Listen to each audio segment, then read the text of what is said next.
First, it is about observation. You need really to observe the way that people is acting. Sometimes it's not about the knowledge that they already have, but it's about the potential that you can identify. And secondly, it's about the ambition. Also, you need to find people with the proper ambition, and also people that are eager to learn. Because even if someone is very knowledgeable, but if they are not open to learn more and to be really excited about the learning experience, probably they will never grow up to the level that we need. Also, another point that is very important when you want to identify some champions in your company, and you have the same topic when we are hiring them in the beginning, is the match with the culture of the company.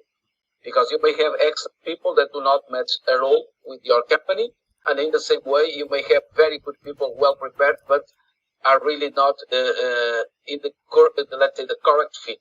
So it's very, very important also to have this in mind. So if you look really carefully, and repeating a little bit what I said in the beginning, if you look really carefully in the organization, observation is key. You can identify the proper people. Then, of course, you need to have a transparent communication towards them, because it's important that they realize that they may have an opportunity, and you need to understand if they are willing also to grow, because not everybody is really ambitious to grow, because to grow and to be able to do more, also they need to go out of their comfort zone. So basically, it's observation.